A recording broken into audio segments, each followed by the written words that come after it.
함께 보실 하나님 말씀 고린도전서 7장입니다.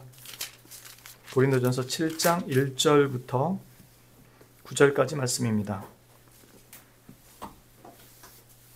고린도전서 7장 1절부터 9절까지 말씀입니다. 신약성경 270페이지입니다.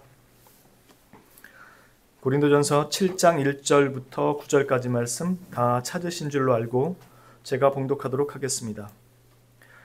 너희가 쓴 문제에 대하여 말하면 남자가 여자를 가까이 아니함이 좋으나 음행을 피하기 위하여 남자마다 자기 아내를 두고 여자마다 자기 남편을 두라. 남편은 그 아내에 대한 의무를 다하고 아내도 그 남편에게 그렇게 할지라. 아내는 자기 몸을 주장하지 못하고 오직 그 남편이 하며 남편도 그와 같이 자기 몸을 주장하지 못하고 오직 그 아내가 하나니 서로 분방하지 말라. 다만 기도할 틈을 얻기 위하여 합의상 얼마 동안은 하되 다시 합하라. 이는 너희가 절제 못함으로 말미암아 사탄이 너희를 시험하지 못하게 하려 함이라. 그러나 내가 이 말을 함은 허락이요 명령은 아니니라. 나는 모든 사람이 나와 같기를 원하노라. 그러나 각각 하나님께 받은 자기의 은사가 있으니 이 사람은 이러하고 저 사람은 저러하니라. 내가 결혼하지 아니한 자들과 과부들에게 이르노니 나와 같이 그냥 지내는 것이 좋으니라. 만일 절제할 수 없거든 결혼하라. 정욕이 불같이 타는 것보다 결혼하는 것이 나으니라. 아멘. 예, 오늘은 결혼에 관련된 문제가 나오고 있죠. 이 결혼에 관련된 문제의 주된 내용은 결혼 그 자체에 있는 내용보다는 고린도 교회가 가지고 있었던 그 음행에 관련된 문제와 연관해서 다루는 부분입니다. 그래서 결혼 자체를 깊이 다루기보다는 음행에 관련된 부분을 이제 어떻게 다루냐 함에 있어서 결혼 문제가 여기에 등장하고 있는 것입니다. 주된 그 핵심을 다루기 전에 결혼이라는 것이 반드시 해야만 하는 것은 아니라고 바울은 분명히 이야기합니다. 이건 어떤 의미냐면 하나님께서 제정하신 것과 왜 반대되고 위배되는 것 같은 말을 하고 있는가? 왜냐하면 창세기에는 분명히 사람이 혼자 있는 것이 좋지 못하다고 말씀하시죠. 하나님께서 처음에 창조하셨을 때의 남녀의 결혼은 거룩했고 아주 좋았습니다. 그래서 하나님이 보시기에 심히 좋았다고 말씀하시죠. 그런데 이게 뱀의 미혹으로 하와가 그 미혹에 넘어지면서 아담까지 거기에 빨려 들어가고 두 사람 다 하나님을 불순종하는 타락의 길로 접어들면서 태초에 제정되었던 이 결혼, 이 신성함과 거룩함도 깨져버리게 됩니다. 즉 타락 이전의 결혼의 모습과 타락 이후의 결혼의 모습이 같지 않았다는 거예요. 그래서 바울은 결혼하지 않는 것이 좋다라고 하는 이 의미에서의 그 말은 창세기에서 말한 그 결혼 개념이 아닌 타락한 이후에 인간에게 주어진 그 결혼의 비참함과 고통스러움과 어려움, 물론 그 반대적인 것도 훨씬 많죠. 그러나 동시에 타락으로 말미암아 생긴 그 고통들에 대한 것들과 함께 하나님을 섬기는 일에 있어서 오히려 그것이 방해가 되고 혼자 있는 것이 더 너에게 유익하고 그걸 지킬 수 있다면 혼자 지내도 괜찮다라고 말하는 것입니다.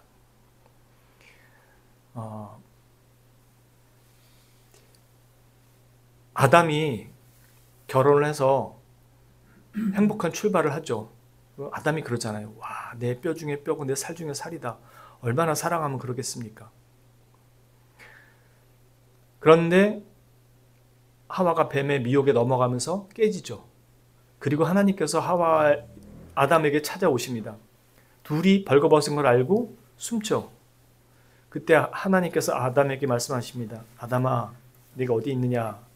그래서 자신이 부끄러워 숨었다 그러죠. 누가 너에게 그걸 알게 했느냐? 그러니까 여차저차해서 이렇게 됐습니다 라고 얘기합니다. 그래서 하나님께서 누가 너에게 그것을 먹게 했느냐? 그러니까 아담은 자기가 따먹어 놓고선 당신이, 원문으로 따지면은 당신입니다. 당신이 저에게 주신 수동태입니다. 난 받았을 뿐이라는 거예요. 당신이 저에게 주신 그 여자가 나를 이렇게 했습니다. 부부싸움 할 때 보면 제일 많이 나타나는 증상들이죠. 그러자 하나님께서 하와에게 얘기하니까 뱀이 그랬어요. 자기는 잘못 없다 이거죠. 그렇게 해서 에덴 동산에서 쫓겨납니다. 근데 쫓겨날 때 하나님이 약속을 하세요. 여인의 후손이 반드시 뱀의 머리를 깨트릴 것이다. 원시 복음이라고 하는 그 복음, 최초의 복음을 그들에게 선포하십니다. 그리고 가인이 태어나요. 그 동생 아벨이 태어나고. 근데 가인이 태어날 때 하와가 하나님께서 약속하신 그 아들이 태어났다고 생각해서 가인의 이름이 자신들을 이 자리에서 하나님의 약속을 성취시킬 사람으로 이해하는 이름을 지어줍니다. 그리고 그 이름을 받은 가인이 자기 동생을 돌로 쳐 죽여요. 그리고 그 사람들은 그런 방식으로 900년이 넘게 살아갑니다. 그 결혼이 과연 어땠을까요? 여러분 900년을 그러고 산다면 살 수 있겠습니까? 자신들이 저지른 죄악의 참상이 어떤지를 하나님께서 내게 주셨다고 생각했던 그 아들 통해서부터 모든 것이 엉망이 되었다는 것을 절절히 깨달아갑니다. 바울 사도가 결혼 안 하는 것이 낫다라는 말은 창세기에 최초에 하나님이 주셨던 결혼 제도의 그 거룩함이 깨어지고 난 것 때문에 하는 얘기예요. 그러니까 그리스도인이 결혼을 한다라는 것은 어떤 거겠어요? 이 깨진 것을 회복시키고 새롭게 하신 그 결혼관으로 들어간다는 거죠. 지금 오늘은 그 결혼에 대한 내용이 주된 핵심은 아니기 때문에 그 부분은 다음에 또 기회가 있을 때 다루기로 하고요. 오늘은 이 음행에 관련된 것과 관련해서 결혼 제도가 나왔던 겁니다. 제가 이 앞부분에 이 부분을 잠깐 말씀드린 건 결혼이 가지고 있는 거룩함과 신성함 때문에 그렇습니다. 이 당시에는 사제들과 성관계를 갖는 게 그 우상들에게 예배하는 예배의 방식이라고 했잖아요. 그러니까 가정에 거룩함이 어떻게 존재할 수 있겠어요? 음행에 남부를 하죠. 근데 그게 합리화되고 정당화되어 있는 삶을 사는 지역에 있던 사람들이에요. 그 사람들이 그리스도를 믿는 자리로 넘어온 거예요. 이게 다 한 번에 바뀌겠냐고. 그래서 두 가지 부류가 나타나는 거예요. 전에 말씀드린 것처럼 헬라 철학에 있었던 그 에피크로스 학파 같은 쾌락주의를 주장하는 사람들과 한편으로는 금욕주의를 주장하는 사람들이 같이 있는 거예요. 그래서 결혼을 안 하고 혼자 사는 것, 즉 육신은 아주 악하고 좋지 않은 거기 때문에 육신을 더럽히지 않기 위해서 결혼을 아예 피하거나 결혼을 했어도 동침을 안 하는 거예요. 그건 죄악된 것이라고 생각해서 금욕적이어야 된다고 생각하는 사람들이 있는 거예요. 반면에 어떤 사람들은 쾌락주의 쪽에 있는 사람들은 이 몸뚱아리는 아무것도 아닌 거예요. 그러니까 이 몸뚱아리는 내가 굴리고 싶은 대로 편하게 굴리다가 저 나라로 가면 되는 거예요. 그러니까 바울 사도가 아직 이 음행에 대해서 지적할 때 하는 얘기는 네 몸뚱아리가 네 몸뚱아리가 아니다 라고 하는 이유는 배우자에 대한 신의와 결혼의 거룩함을 지키라는 뜻이죠. 솔로몬이 후궁이 1000여 명이 됐어요. 솔로몬이 그 체제가 아주 강해지고 강성해지니까 주변에서 조공이 들어가는 거죠. 오늘날도 뭐 비슷해요. 여러 가지 지금은 조금 달라지긴 했어도 모습은 비슷해요. 우리나라도조차도 뭐 미국한테 살살살 기어야 되잖아요. 솔로몬한테 주변 국가가 이걸 한 거예요. 어떤 방식으로요? 자기 딸들 갖다 바치는 거예요. 사돈관계가 돼야지 나라를 갖다가 유지할 수 있으니까. 그렇게 바쳐진 여자가 1000여 명이 됐던 거죠. 얼굴 한번 보는 것도 힘들겠죠. 근데 하루에 한 번씩 아내를 찾아간다. 3년 걸려요. 그럼 그 여인은 3년에 한 번씩 남편을 기다려야 되는 거죠. 그 대신에 한 번씩 가면은 자신이 할 의무는 다 행하는 거죠. 지금 여기서 말하는 남편은 그 아내에 대한 의무를 지켜라 라는 의무가 그런 걸까요? 의무라는 건 사랑과 존중이 당연히 전제가 돼야죠. 그냥 자기 할도리 지킨다고 그게 의무는 아니죠.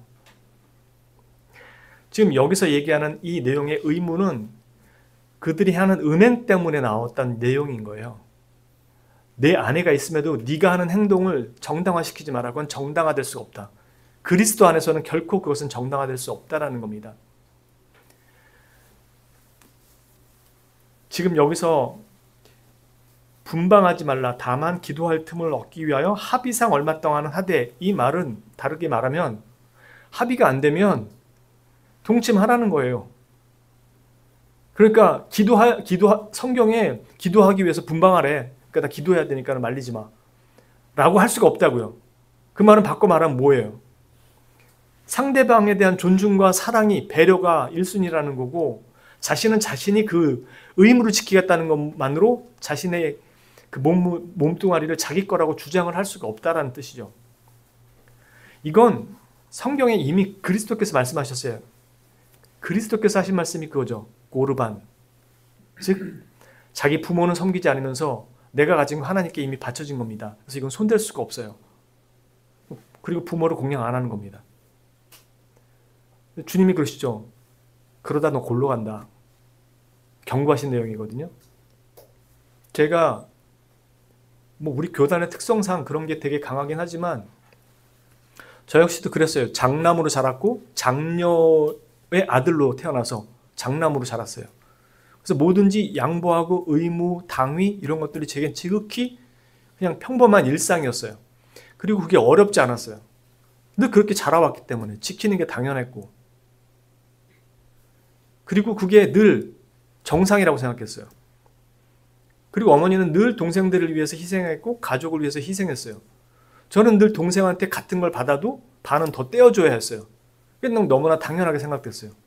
동생도 각각 빵을 하나 받으면 이리저리 재보고 큰 거 자기가 가져가고 가져갈 때 제 거 한 입 깨물어 먹고 그게 너무 당연했어요.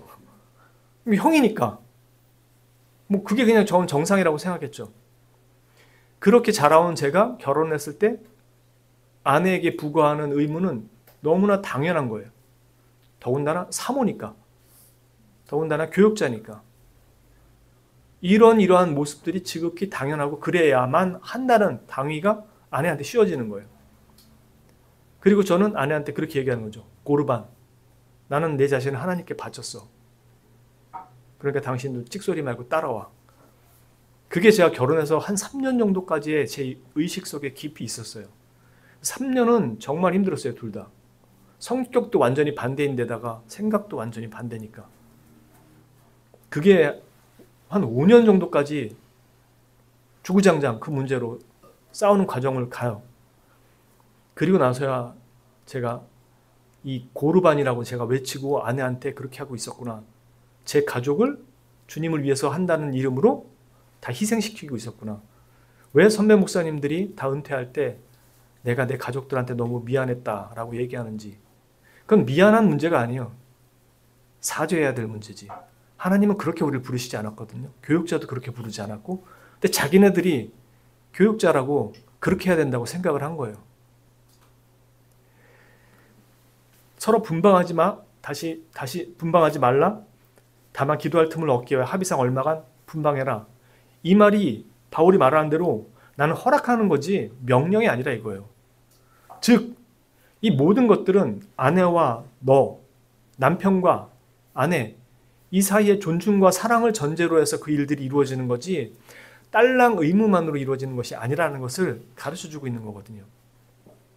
바울이 이렇게 얘기했던 건 아까도 말했지만 그 시대상의 그 풍조 자체가 그렇기 때문에 너는 네 아내에 대한 의무를 결코 소홀히 하지 말라. 그 이야기를 하는 것이지 이 의무만으로 된다라고 이 이야기를 하고 있는 것은 아니에요. 아까도 말씀드렸지만 사랑과 존중이 없는 의무는 그것만큼 치욕스러운 게 없어요. 모멸감 느끼는 게 없고. 바울 사도가 모든 사람이 나와 같기를 원한다. 이렇게 얘기하는데 이것은 전적으로 주님께서 말씀하셨죠. 어떤 사람 날 때부터 고자로 나서 이 문제에 걸리지 않는 사람들이 있다. 근데 그 고자로 났다라는 말은 그런 의미가 아니라 하나님을 향하여 홀몸으로 섬길 수 있도록 은사를 받고 나는 사람들이 있다는 거예요. 그래서 그 문제가 걸림돌이 되지 않는 사람이 있다는 거예요. 바울 사도가 나와 같기를 원하노라 라고 하는 거는 이런 부분에 있어서 이 음행, 즉 육체의 이런 정욕에 있는 부분에 있어서 은사를 받고 걸림돌이 되지 않는 사람들은 결혼하지 않는 것이 더 나을 수 있다라고 얘기를 해요. 근데 사실 바울이 이렇게 얘기하는 데는 또 다른 이유가 하나 더 있어요. 왜냐하면 이때 당시에 곧 주님이 오실 것이라는 그 종말론적인 그 생각들과 사상들이 좀 많이 퍼져 있었어요. 그 말은 뭐냐면 박해를 받고 있는데 결혼을 한다? 그리고 아이를 낳는다? 상당히 무책임할 수 있거든요. 그 아이를 키워낼. 왜냐하면 결혼해서 아이를 낳는데 엄마 아빠가 박해를 받고 죽어버려요. 그럼 그 아이는 어떻게 해요? 그러니까 여러 가지 시대적 사상과 당시의 상황들에 따라서 바울은 때로는 결혼하지 않는 것이 더 유익할 수도 있다라고 얘기한 거예요. 그러니까 무조건 결혼하지 말라 이게 아니고 지금 상황이 이렇기 때문에 결혼하지 않는 것이 더 나을 수도 있다라고 얘기를 했던 겁니다. 그러나 그 정욕을 다스릴 수 없다면 결혼해라. 왜냐하면 그것은 하나님 앞에 범죄하는 일이기 때문에요.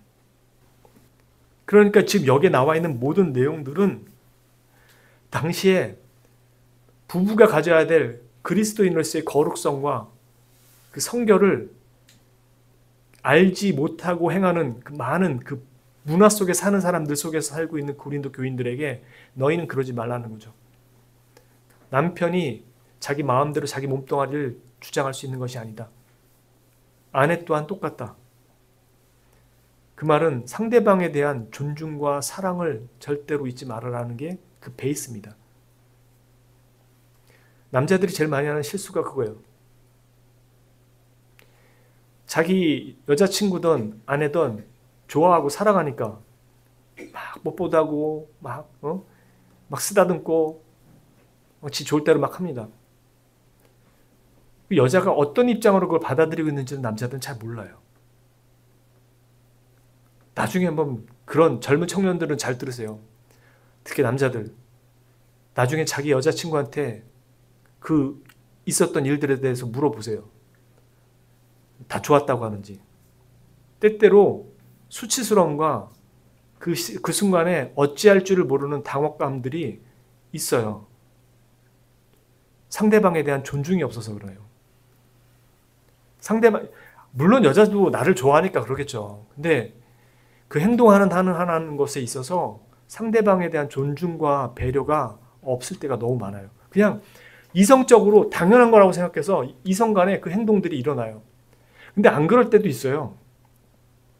특히 다 그런 건 아니지만 남자들 경우 같은 경우가 더 공격적인 성향이 강하기 때문에 상대방에 대한 의사나 그 감정을 물어보거나 알아보거나 제대로 인지하지 못하고 자기가 하고 싶은 대로 해요. 여자들은 끌려갈 때가 있고 그냥. 그게 어떤 폭력이나 수치를 이끌어낼 수 있는지를 잘 못 느껴요. 그래서 부부 사이에도 그리고 남녀 사이에도 이 모든 것들이 사랑과 존중과 배려가 따라가야지 그게 없이는 진정한 그 사랑의 관계가 유지되기가 되게 힘들죠.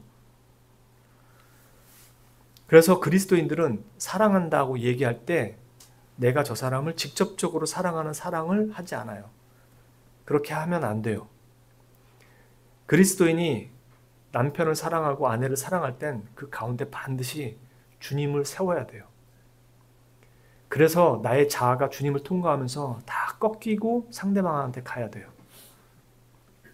이건 키에르케고르가 한 말로 제가 기억을 하고 있는데 하나님을 매개로 하는 사랑을 하지 않으면 우리 사랑은 다 부패하고 왜곡된 사랑들이라 자기중심성이 되게 강하고 자기애성이 되게 강한 사랑으로 변질돼요.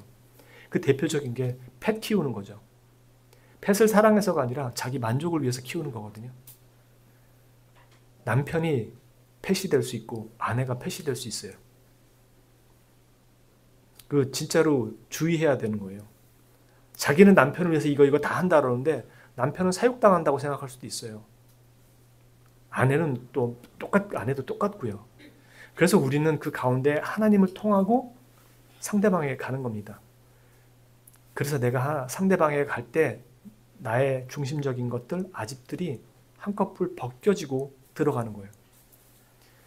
그걸 잘 가르쳐주는 게 사랑장이고, 고린도전서 13장에 나오는 사랑은 오래 참고 온유하며 시기하지 아니하며 다투지 아니하며 성내지 아니하며 자기의 유익을 구하지 아니하며, 다 아니하며예요. 우리가 생각하는 그런 말이 없어요. 그게 그리스도인이 아내와 연합하여 살아가도록 하신 하나님의 거룩한 제도, 결혼 제도였어요. 그게 타락으로 다 깨져버린 거죠. 그리고 그건 우리를 어디서 회복해요? 주 안에서 회복하는 겁니다. 다른 증상 완화책이 없어요. 바울 사도는 이제 그리스도 안에 들어온 자들에게 너희가 음행을 하지 않고 지켜야 되는 실제적인 가장 올바로 강력한 방법을 가르쳐주고 있는 겁니다. 단지 의무만 행해라가 아니고. 그래서 여기서 말한 의무는요, 잘 이해하셔야 돼요. 필요하다면 그 각각의 시간을 가지는 시간이 길어질 수도 있어요. 근데 걷다 대고 의무 행하래, 왜 해? 왜 안 해? 라고, 그렇게 하라고 여기 나와 있는 그 의무를 행하라고 한 내용이 아니에요. 존중과 배려와 사랑이 그 베이스에 깔려있는 두 사람의 사이를 만들어 가라는 게 이 베이스인 거지, 단지 의무 행하라는 건 아니에요. 아까도 말씀드린 것처럼 여기 의무 행하라는 건 당시의 음행 때문에, 그 지역의 음행 때문에 지금 바울 사도가 이야기하고 있는 거죠. 결국 바울 사도는 결혼을 해야 된다라고 얘기를 했다면 하지 말라는 말이 하지 않는 것이 좋다라는 말을 하지 말았어야 돼요. 근데 결혼을 하지 않는 것이 좋다라고 얘기를 해요. 그 말은 결혼을 해야 되느냐 말아야 되느냐의 문제가 아니라는 거예요. 어떤 사람이 결혼을 해야 하느냐에 대한 내용이에요. 즉 자신의 정욕을 다스릴 수 없다면 결혼을 하는 것이 더 낫다. 그러면 결혼은 정욕 해소의 창구냐? 아니요. 그런 의미로 한 말이 아니라는 겁니다. 결혼이라는 것 자체가 하나님 앞에 거룩함과 성결함을 지켜가는, 하나님께서 제정해 주셨던 제도였고 하나님을 바르게 섬길 수 있도록 했던 하나님의 제도였어요. 그러니까 결혼을 너의 성결과 거룩을 지키기 위해서 결혼을 하라는 거지, 정욕을 갖다가 잠재우기 위해서 결혼을 하라고 지금 여기 쓴 게 아니라는 거죠. 아까도 다시 한번 반복하지만 이건 고린도 교회의 문제 때문에 지금 이렇게 그 부분에 대해서 이야기를 하고 있는 거고, 실제로 바울 사도가 얘기하고 있는 실제적인 내용은 정욕이나 잠재우라고 준 게 아니라는 거죠. 하나님이 그런 제도로 결혼 제도를 준 게 아니라는 거죠. 결혼 제도가 부패되면서 그렇게 돼버린 거고, 그걸 또 다른 말로 하면 혼자 사는 것이 나으니라 라는 말은 그것은 거룩을 지키는 자리에서 가장 좋을 수 있다라는 뜻이죠. 왜요? 결혼을 하지 않았기 때문에 매여 있을 게 없으니까 더 하나님의 일에 충성스럽게 성실하게 참여할 수 있다는 겁니다. 그러니까 결국 결혼을 하든 안 하든 이 둘의 공통된 목적은 하나님의 영광을 위해서 있는 것이라는 거죠. 너의 거룩과 성결을 위해서. 그러니까 정욕을 피하기 위해서거나 음행을 피하기 위해서가 단순한 이유와 목적은 아니라는 겁니다. 결국 바울 사도가 얘기하는 것은 어떤 사람은 결혼해야 되느냐라고 했을 때 자신의 성결을 이 음욕 때문에 지킬 수 없는 사람은 하는 것이 낫다는 것이고, 은사를 받아서 그걸 지킬 수 있는 사람은 안 하는 것이 낫다. 왜? 이 둘 다 하나님의 영광을 위한 거룩한 백성으로 부름받은 그것을 위해서 있는 것들이라고 얘기하는 것입니다. 그러니까 우리가 결혼 생활을 한다고 했을 때 그 결혼 생활의 실제적인 방향과 목적은 두 사람이 잘 먹고 잘 사는 게 아니라 태초에 창조하셔서 맺어줬던 아담과 하와가 했어야 했던 일들, 즉 아담은 하나님의 말씀을 받은 선지자로서 자신의 가족들을 가르치고 말씀을 전파했어야 될 존재, 그리고 하나님의 거룩한 제사장으로서 자신의 가족들을 예배의 자리로 이끌어야 했던 존재, 그리고 하나님께로부터 통치권을 부여받아 다스림을 올바로 실행해야 됐던 왕적 존재, 이게 다 무너진 거잖아요. 부패로, 타락으로. 그걸 그리스도께서 이루셨고, 그럼 우린 이 제사장과 선지자와 왕의 이 삼중직의 회복을 어디 안에서 일으켜요? 그리스도 안에서 일으키는 거예요. 그러니까 우리의 부부 관계와 부부 결혼 문제도 그리스도 안에서 회복이 돼야 되는 거죠. 결국 이 결혼 문제라는 것도 다시 원천적인 아담과 하와가 부여받았던 그 모습으로 가는 것이 결혼 제도의 본 목적이 되는 거죠. 그런 측면에서 결혼을 하든 안 하든 이들의 가장 궁극적인 목적은 하나님의 영광과 거룩한 백성이죠. 우리의 결혼 생활이 그쪽 방향으로 가야 된다는 것을 기억하시고 여러분들이나 저나 모두 아까도 말씀드린 것처럼 쉽지 않습니다. 왜냐하면 부패한 인간 두 사람이 만나서 부패가 감소되는 게 아니라 제곱으로 나타나요. 왜? 내 인생 살아야 되고 저 사람 인생도 살아야 돼요. 피곤합니다. 몸뚱아리는 하나인데 반반씩 나눠질 수가 없어요. 그래서 내 인생도 살아야 되고 저 사람 인생도 살아야 돼요. 원하지 않아도 거기로 끌려 들어가 살아야 돼요. 그게 결혼입니다. 그러니 얼마나 피곤하겠습니까? 이것이 회복되기 위해서는 얼마나 힘들겠어요. 그것이 온전하게 서기 위해서는 오직 그리스도의 은혜 아래로 그리고 그리스도를 통한 사랑밖에 없는 거죠. 여러분들이 이 의미를 나중에 또 결혼제도를 또 살펴볼 때가 있겠지만 남편의 아내로서 아내의 남편으로서 자기가 중심이 될 수가 없고 타인이 중심이 될 수밖에 없다는 사실을 잘 기억하시고 어렵지만 이걸 지켜가야 됩니다. 진짜 쉽지 않아요. 왜? 내가 그렇게 했는데 상대방은 나한테 그렇게 안 하거든. 억울하거든. 다 억울해요. 내가 이렇게 했는데 왜 니는 나한테 이렇게 안 하냐. 근데 여기 얘기하는 건 그겁니다. 주장하지 말라고요. 니 게 없다고. 그러니까 그 사람이 이렇게 해달라고 했으면 하라 이거예요. 반대로 이 사람이 이렇게 해달라고 그러면 하라 이거예요. 주장하지 말으라고. 그럼 그 주장이 부딪히면 어떻게 해요? 합의를 해야 되잖아요. 대화를 풀고 내게 맞다가 아니라 내가 어떻게 하면 너한테 맞춰줄 수 있느냐, 어떻게 하면 당신이 나한테 맞춰줄 수 있느냐를 합의를 해야 되죠. 어렵죠. 그래서 그리스도 없이는 이것이 유지되는 게 너무 힘든 겁니다. 그리고 우리는 그리스도인입니다. 그래서 그리스도 안에서 두 부부가 이 문제를 다뤄가는 게 쉽지가 않습니다. 신앙도 동일한 수준이 아니기 때문에. 더 많이 가까이 갖는 사람이 더 많은 짐을 질 수밖에 없습니다. 그리고 그걸 은혜라고 생각해야 됩니다. 하나님은 그걸 통해서 우리를 그리고 가족을, 가정을 바꾸시고 계시기 때문에, 즉 나를 통해서 이겨내고 버텨내고 견뎌내야 합니다.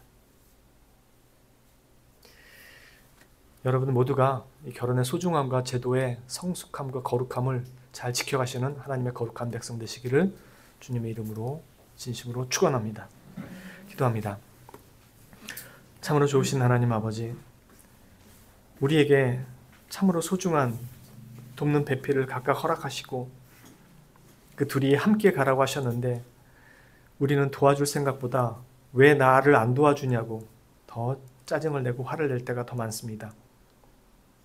주님, 내 것을 주장하지 않게 하시고 상대방을 향한 사랑과 존중과 배려로 자신의 의무 이행을 진정하게 진심으로 수행하는 저희들 되게 하시고 그걸 받는 것을 당연히 여기지 않고 자신 또한 그렇게 온전하게 수행해야 된다는 것을 서로 배워가는 그런 부부가 되게 하여 주옵소서. 우리가 그것을 진심으로 깨닫는다면 다툼과 분쟁과 싸움보다 고마움과 감사함과 기쁨과 행복이 있을 줄 압니다. 저희가 그것을 지켜가는 하나님의 거룩한 백성 될 수 있도록 주님 저희를 새롭게 하여 주옵소서. 사랑합니다. 감사합니다. 거룩하신 우리 구주 예수 그리스도 이름으로 기도합니다. 아멘.